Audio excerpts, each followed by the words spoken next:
Good afternoon, everyone, and thank you for joining us for today's Lunch and Learn. I'm Deborah Garlick from Henpicked Menopause in the Workplace and author of the book Menopause, The Change for the Better. And today's session is how to boost your immune function. And I'm delighted to welcome back Jackie Lynch, registered nutritional therapist. I should say award-winning in there, because there are so many things that Jackie's won awards for, whether it's books or podcasts, and being just an all-round fantastic nutritionist. So welcome, Jackie. Thank you for joining us today. Oh, hi, Deborah. Thanks very much for having me, and thanks for the glowing intro there. Well, you've given us a lot of education over these last 2 years, Jackie, so thank you for that one. And today's session's a little bit different, because how to boost your immune function. I mean, we all hear about immune function and things, but perhaps we should start with, and maybe this is for my understanding rather than everybody else's, what actually is the immune function? Yeah, really good question. And of course, it's front of mind at the moment, isn't it? Because we're right in the middle of cold and flu season cranking up, and everyone worrying about the rampant rise of COVID again. So we all want to make sure that we're supporting that immune function. I think what's helpful to know is that the immune function falls into two categories. You've got the innate immune system, which is the oldest immune system. It's sort of our fundamental immune system. And I'll come back to that in a second. And then we've got what's called the adaptive immune system, which is very clever. And it's triggered and looked after essentially by our innate function. And this is the one that our vaccine process taps into. Because when we catch something, let's say, back in the day when I was a child, because there wasn't a measles vaccine back then, I caught measles or I caught chickenpox or whatever.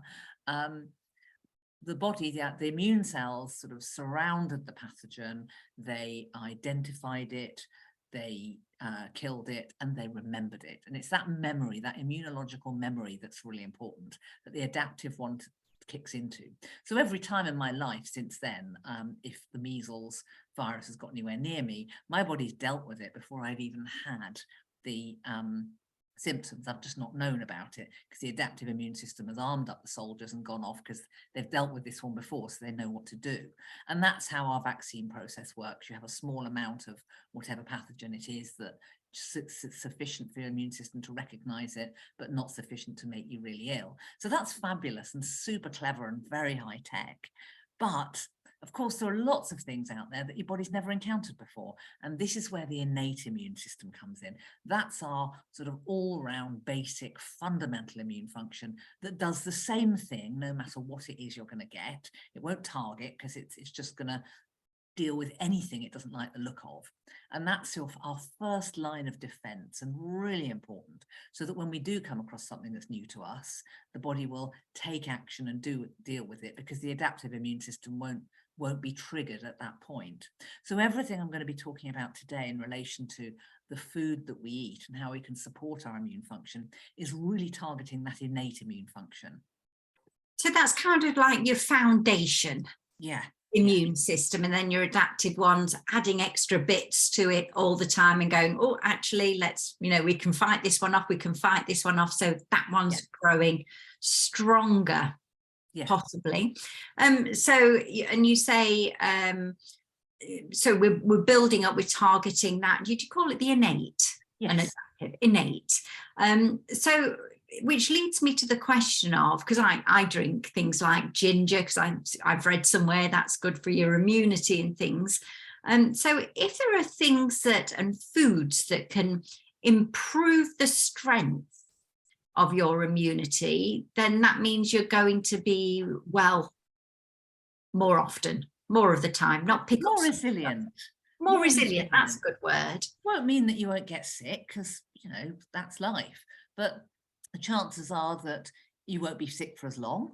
You'll get over the infection more quickly. It won't be perhaps as severe as it might be for someone else. It won't linger, or you'll be so robust that you don't pick it up in the same way that someone else does.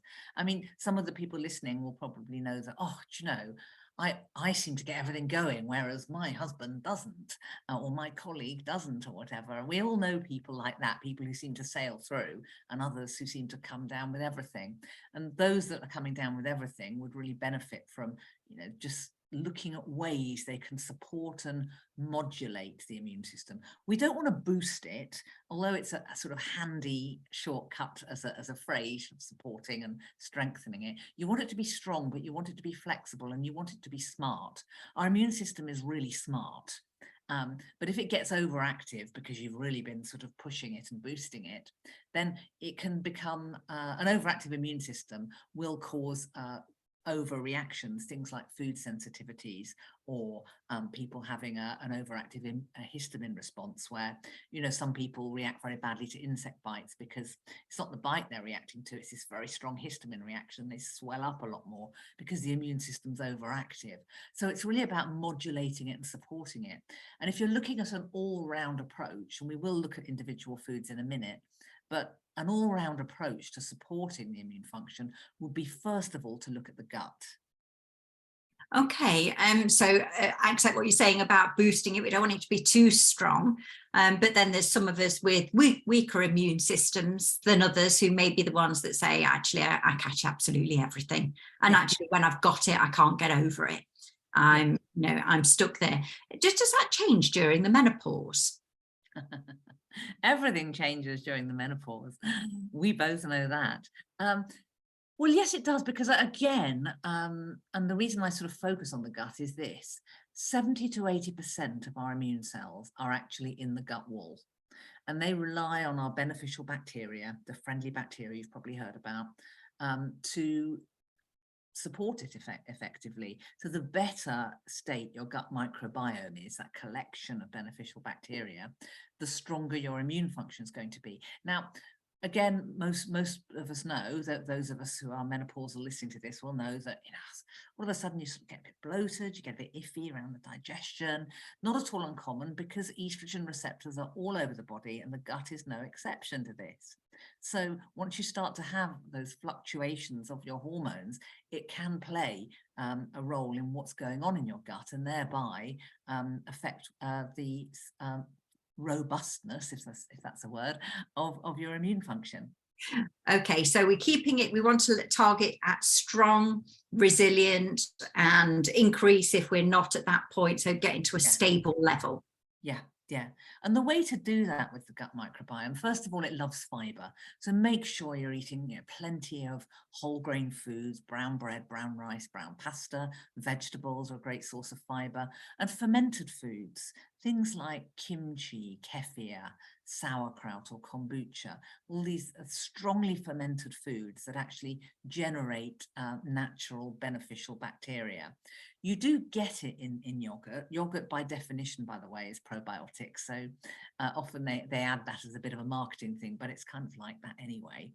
It's a good maintenance dose, I'd say, yogurt. It's not therapeutic. So if you have some every day, it will keep things ticking over nicely, assuming they already were ticking over nicely.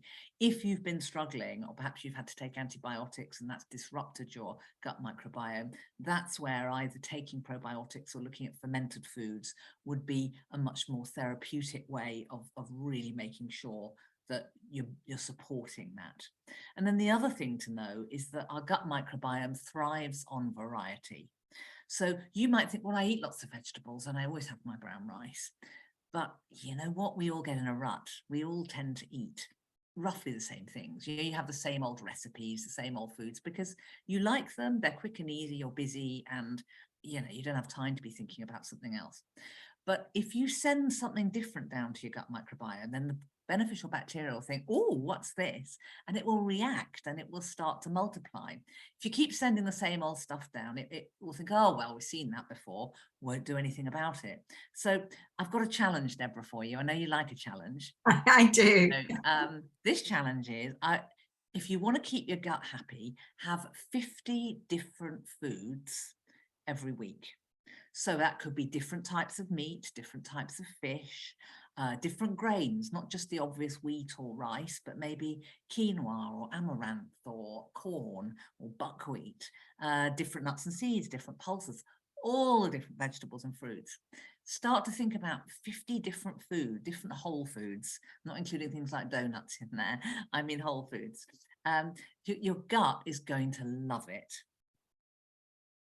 It's interesting you say that. Are there 50 different things? Because now I'm thinking, okay, it's chicken and a couple of veg, or it's beef with a couple of veg, or beef with, you know, and that's with fruit and veg as well. Of course we can do it, Deborah. Don't you remember my 40 fruit and veg challenge that we've done before together? That was just fruit and veg. Think about it. You've got chicken, you've got turkey, you've got beef, venison, pork, lamb, you've got, fish, well, cod, haddock, mackerel, sardines, salmon, and that's just a few, isn't it? Think of all the different types of beans: kidney beans, cannellini, borlotti, haricot beans, baked beans, essentially, all sorts of different things. So yes, you can absolutely get to 50. And it's a great fun challenge to try, and it'll make you mix it up a bit, which is always a good thing. Yeah, I'm thinking, okay, I accept that challenge when I come back from my holiday. Okay. Because last time I did the 40 fruit and veg ones, I think I lost about half a stone in 2 weeks. So I think it was just that my body was going, oh, I really like this, like the variety. And that was good from a weight loss point of view, but you're looking at this from an immunity point of view, and being friends with your gut. Yeah, if the gut's happy, the immune system will be happy. It's really fundamental. Okay, so all of that, and including things like yogurts. I did see on the supermarket kefir drink, and I thought I've heard of you talking about this before. Yes, you can get kefir drinks, although some of them they add sugar to, which I don't love. But you can also get kefir yogurt. I know Yo Valley's the one I use. They do an actual kefir that I use to my breakfast. You can make kefir. You can buy kefir grains, which ends up being a lot cheaper, of course. But not all of us have the time to be faffing about making our own kefir. But yes, it's great that you can get it in the supermarkets now. I don't actually know what kefir is. It's fermented milk. So yogurt is in of itself fermented, but kefir is fermented for longer, basically. So that's why yogurt's quite probiotic, but kefir's really probiotic. Okay. So it looks the same as yogurt. It looks the same, does it? Because I don't get on with yogurt. It gives me stomach cramps. So I could try something like that then. So if we're looking at improving our immune system then, the top things were variety. Don't give your stomach everything all the same. So go for lots and lots of variety. And that might be actually quite an interesting thing to do on the, now on the run up to Christmas, to try and settle where your gut microbiome is, or even as a sort of kickstart into 2023. Look for the thing. I will have to look for that 40 fruits and veg challenge again to see how I build on that. But then also adding in the fermented. So all of that's going to be supporting the gut. And then if you want to be looking at specific foods, well, obviously most people are aware that antioxidants support the immune function. There are lots of antioxidants. We mainly think about things like vitamin C or vitamin E or zinc, for example, but there's also all the carotenes, which beta carotene is one of those, and that's found in orange vegetables like carrots and butternut squash. But carotenes feature in all vegetables, despite the name. It's not all about carrots and orange, and they are really powerful antioxidants.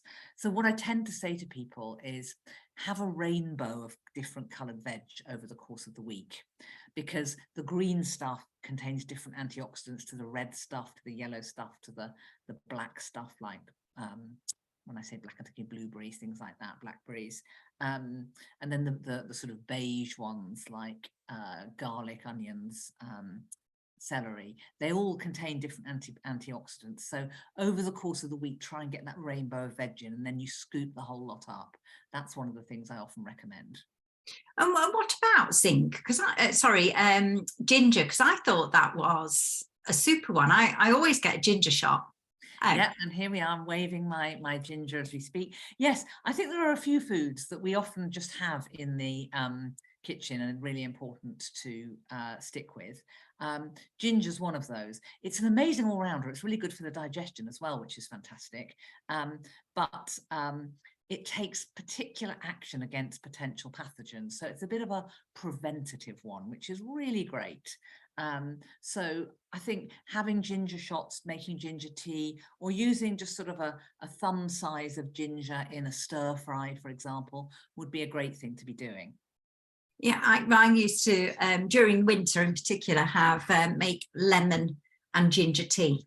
And then sip it through the day, and I think that's got antioxidants and ginger, hasn't it? So that is really good.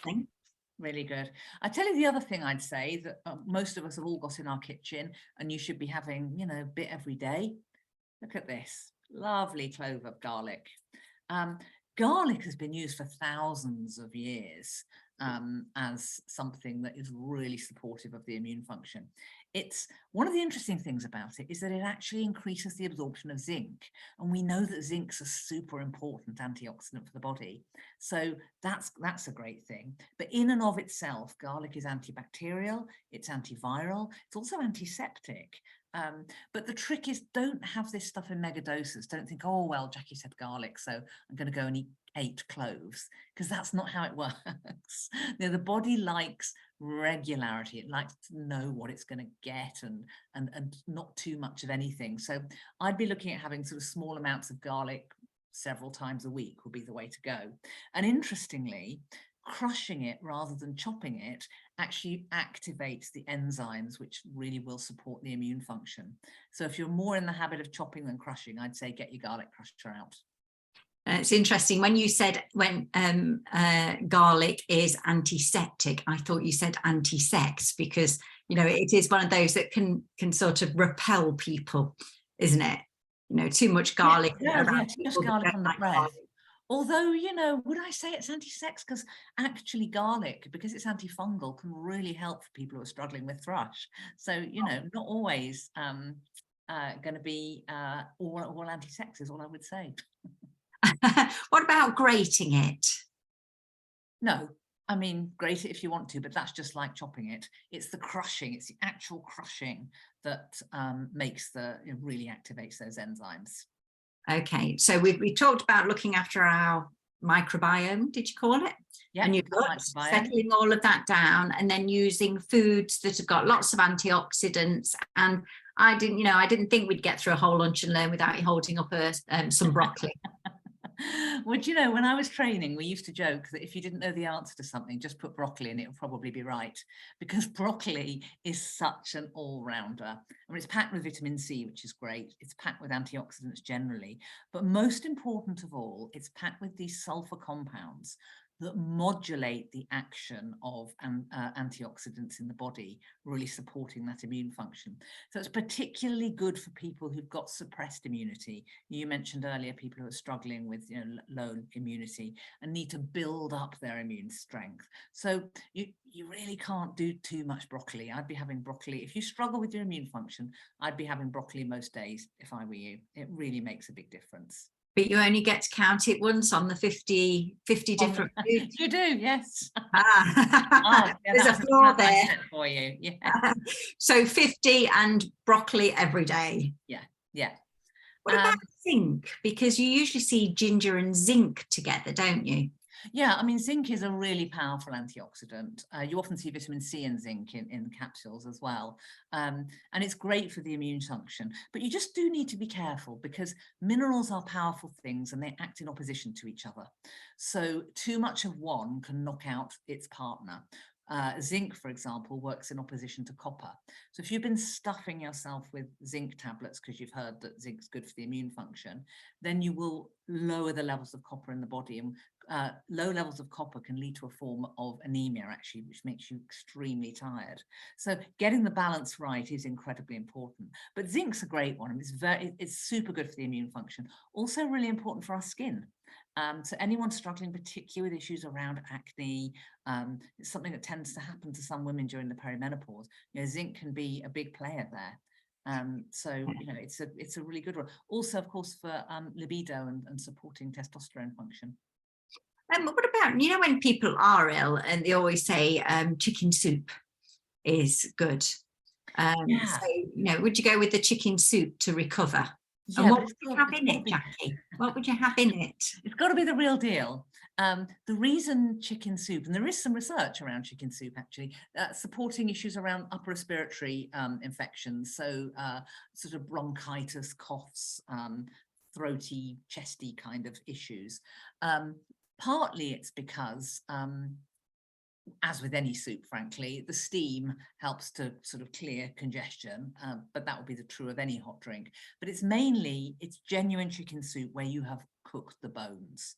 It's the bones that are releasing the compounds that are really supportive of your immune function. So it's not about getting a sort of off-the-shelf chicken soup or cutting up a chicken breast and making chicken soup.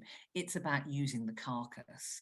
And there is some really, really good research around the impact that can have on supporting you, reducing the severity and the length of coughs and colds and things that are around the upper respiratory tract. So I would absolutely be looking at that. You could also simply use it to make your own stock, just by cooking it really slowly for 12 to 24 hours, chucking in the bones, water, and then whatever ends of vegetables you've got, a bit of old carrot and some onion and stuff, just chuck it all in there and just let it cook on a really low light, really slowly, and then strain it. And you can use that as stock. Okay, and would you throw in some broccoli and mushrooms in that? Well, you could, but you remember you're straining it, or it doesn't matter what you throw in there. It's about adding flavour. That's what they're in for. Otherwise, it's just a bit watery. Oh, okay. So, okay, sorry. I was actually thinking of I was obviously thinking Heinz, wasn't it? You know, I always like chicken and mushroom. Oh, and that's fine when you're actually then turning it into soup, add whatever you want. But when you're just making the stock itself, it's just about having a few ends of vegetables just chucked in there to liven things up a bit. Okay, so one of the things that you mentioned earlier, I just made a note to myself about things working in opposition. And we see this with people, you know, I sort of empty the shelves and put it all in the basket. I'm going to be superhuman at the end of all of this. When we're looking at supplements, if you don't manage to get all of that done, is supplementing an idea? And if so, with what? Yeah, it's a good question. I think a bit more show and tell here. I think non-negotiable is, there we are, vitamin D. Lots of research now around the impact of vitamin D on our immune function, particularly in relation to the severity and longevity of COVID-19 symptoms. So I would be taking vitamin D every day. I mean, I am. Sorry, as if I would be. I am. I suggest you do, is what I'm trying to say. Really important, of course, for our bone health and our mental health and all these other things that menopausal women need to think about. I'd probably give a good shout out to a good quality multivitamin and mineral as well, because to pick up on your point, it has a little bit of everything in there, so he gets the balance right. Because, you know, with my broccoli, it's not just got vitamin C in, it's got tons of different minerals and vitamins in there, as does every single food to a greater or lesser degree. And it's the way they work together in synergy that keeps us well. So high doses of individual nutrients without the right advice from a specialist is just something you need to be a little bit wary of. And of course, always check in with your doctor if you're taking any medication or have any medical conditions before you start self-supplementing, because sometimes these things can have an impact. And what about vitamin C? Vitamin C is fabulous. It's water soluble. So if you're in the habit of boiling your vegetables to glory, you can lose up to 40% by the time you've strained it down the sink. So do be careful of that. It's a really powerful antioxidant. And again, studies have shown that, for example, although taking vitamin C won't necessarily stop you getting the cold, it's likely to make it shorter and less severe. If you're taking vitamin C, the worst that can generally happen if you take too much is you get loose stools or diarrhea. What I tend to suggest, because the body burns through vitamin C quite quickly, is to have small amounts, perhaps 500 milligrams 3 times a day, rather than 2 grams at the beginning of the day, because your body will take what it needs, and then because it's water soluble, you'll pee out the rest. So having it gradually over the course of the day is a better way of going about it. And of course, vegetables, fantastic source of vitamin C, so it doesn't have to be all about the supplements. Okay, and as you say, vitamin C is water soluble. So if you take too much, you just simply have expensive pee. It's just sort of high dosage vitamin C pee coming through. Yes, and you won't be getting enough of it. So you might as well look at staggering it over the day. But that's not the same for all, is it? Because, you know, when you say about vitamin D, some people do worry about overdosing on vitamin D. You have to go very, very, very, very, very far to achieve a status of vitamin D toxicity, in all honesty. Yes, of course, it's possible, and there was a dreadful case of it about 6 months ago. But this is someone who was taking tens of thousands of international units a day. This is 3,000 international units, which is about a standard dose for an adult. If you're concerned, you should always go to your GP and get yourself tested, just to see what your vitamin D status is. Vitamin D is fat soluble, you see, so the body can store it for use when you need it. We tend to run out of it midwinter, because we've had stored it over the summer from the sun, but then we end up running out of it. And generally speaking, more people are deficient than not. So of course you should always be cautious, but you'd have to go very far and be taking ridiculous dosages for the most part to be getting to a state of overdoing it. It's very true, isn't it? A lot of people throughout the winter, because we don't get much sun, do need extra vitamin D. And welcome, Sally. Thank you very much, Jackie. Here's Sally, and I can see that she's been answering or looking at a lot of questions. Yeah, we've got lots of questions. So yeah, really conscious, want to just try and get through as many, a lot of kind of all on similar veins. But the first one was just around the immune system and helping to recover from COVID, in particular long COVID, loss of appetite, feeling really exhausted. Anything that people can do to really boost that immune system when they've been poorly or they're dealing with that post-recovery. I mean, I would really go to the vitamin C. I'd be looking at having, if you're struggling with long COVID, I'd be looking at having a gram morning and evening, really, of vitamin C, and a good quality buffered vitamin C, because vitamin C can be a bit harsh on the gut. A little show and tell. There's a vitamin C powder here that's quite a nice one. But there are any number of really good quality ones that you can get. Yeah. But I would, I'd certainly look at vitamin C. I'd look at elderberry. Elderberry is incredibly supportive, and again, something that can help if you've been struggling with that. You can get elderberry capsules. As always, you know, check with your doctor if you're on medication, but generally speaking, you know, a nice elderberry complex is something that would work very nicely. If you're struggling with fatigue, I'd look at magnesium. You can do things like Epsom salts baths, which is a mild way of absorbing the magnesium, 2 or 3 handfuls in the bath. Or you could look at perhaps a magnesium glycinate capsule morning and evening, just to support the energy levels while you recover. And taking it easy, just giving yourself the time to recover is really important. None of us are as good at doing that as we should be, but it is really important. Yeah, absolutely. So we've got a few kind of quick questions just to run through. Is Actimel the same as kefir? No. No? No, it's not. It's a semi-probiotic drink. It contains too much sugar for my taste. It's not something I'd recommend as a probiotic, but no, it's not kefir. Kefir is much more fermented than that. So someone asked whether buttermilk is good for you. Well, it's not terrible for you, but it's not going to do the trick. Buttermilk is fermented, but not to the degree that it would be that it would add beneficial bacteria. Okay. Someone's talked about whether mushrooms have any kind of benefits. So they're talking about like shiitake and reishi, all sorts of things. Any thoughts on that?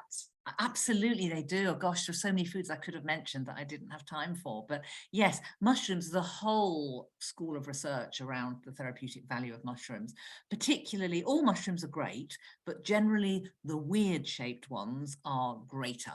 And they contain these fantastic compounds that are super supportive of the immune function, and a lot of research around the sort of anti-cancer properties of mushroom therapy in particular. Fantastic, thank you.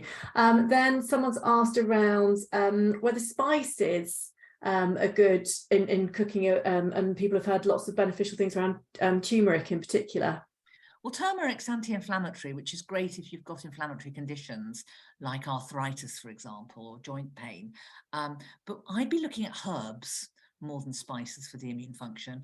The mint family in particular, things like thyme, rosemary, oregano, really, really powerful, and they're the kind of things you tend to have in the fridge in any case. Cooking with something like thyme can really be protective, again, for anyone who's prone to infections of the upper respiratory tract. Yeah, brilliant. And someone's asking about different ways of cooking. So we've got a question whether frozen broccoli is as good as fresh, whether roasting vegetables are good, and whether steaming vegetables are good. Okay. Frozen, yes, almost certainly, often better than something that's travelled halfway across the world, because it's usually, if you look at the pack, it will say frozen within hours of harvest, in which case it will be much more nutritious than something that's technically fresh but has been stored. So yes, great. Steaming, yes, absolutely, much better option than boiling when it comes to water-soluble nutrients. Roasting, with any kind of high temperature, you will lose a degree of nutrition for the most part. There are some exceptions to that. Tomatoes is one, for example, where it really increases the lycopene antioxidant. But for the most part, roasting is going to be fine because, again, it's not the water approach. So yes, you'll lose a little bit, but it's still a good shout. Fantastic. And just one final question. I know we've got a few other bits, but we'll go back over, and I think we've covered most of what people have been asking around. Just whether there's a vegan alternative to kefir. Yes, absolutely. You can buy coconut kefir. Brilliant. Fantastic. Thank you very much. And thank you everyone for asking those amazing questions. And thank you very much, Sally Leach, for looking after the questions as always, and so many actually questions there and so much information and advice packed in. So thank you very much too for our special guest, Jackie Lynch, registered nutritionist. And yes, I always put your book up, don't I? I particularly like this book, so I'm always happy to recommend it. And thank you very much for joining us today. Have a wonderful week.